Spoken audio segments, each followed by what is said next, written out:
Halo guys, kembali lagi bersama channel saya Agustian.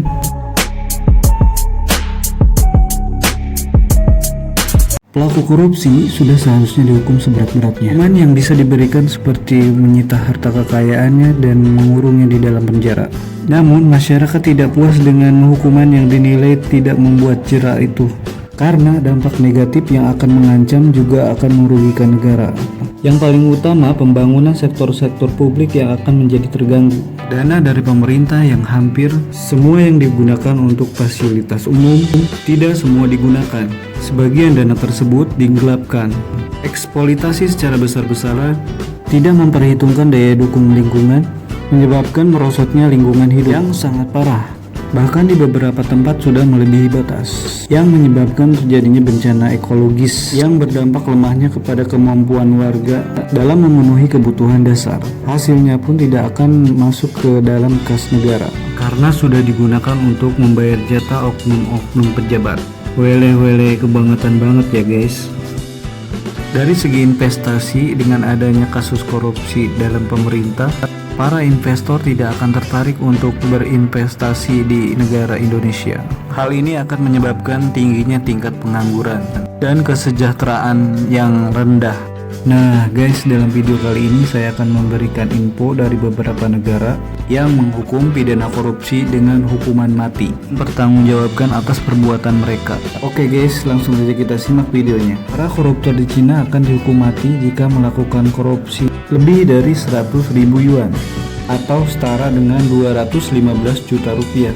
Salah satunya koruptor kakap Zhou Yongkang yang saat itu berusia 72 tahun. Pada 9 Februari 2015 dieksekusi mati oleh Pengadilan Rakyat Cina.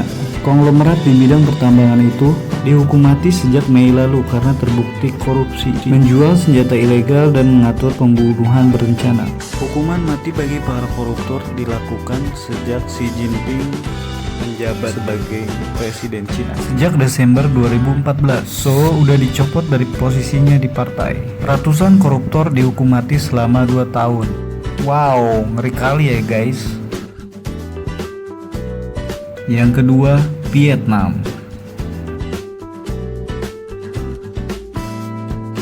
Nah guys, untuk yang kedua ini, hukuman mati untuk para koruptor juga diterapkan di Vietnam. Hukuman mati kerap diberikan kepada pejabat negara atau perusahaan milik negara yang terbukti melakukan korupsi. Hukuman tidak berlaku untuk wanita hamil dan wanita yang merawat anak 36 tahun saat vonis diberikan. Biasanya hukuman diubah menjadi hukuman seumur hidup. Dalam beberapa kasus, pejabat yang dihukum mati atas kasus korupsi adalah mantan Direktur Utama Petro Vietnam, Nguyen Xuan Sun. Pengadilan Vietnam memvonis mati Sun karena terbukti menerima gratifikasi saat menjabat dan diduga keliru menetapkan kebijakan mengakibatkan negara itu merugi guys, hingga 69 juta US dollar atau setara dengan 993 miliar rupiah.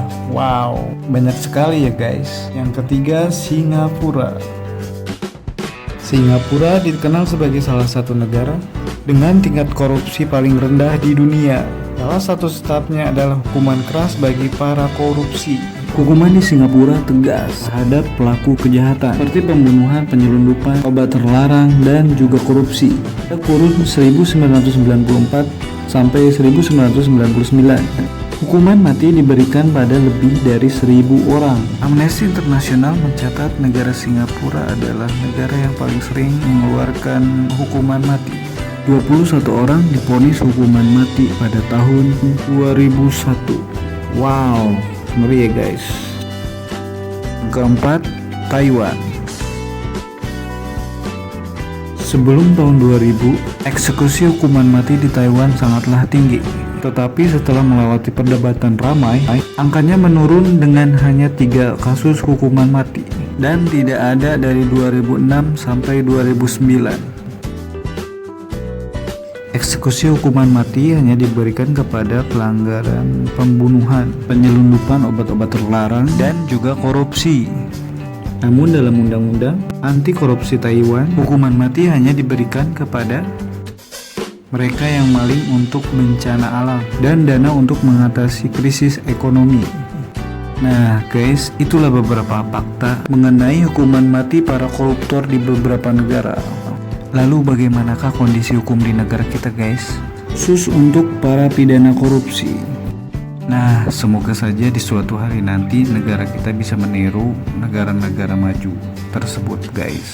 Amin. Oke, sekian untuk video kali ini. Sampai jumpa di video-video selanjutnya guys. Thank you.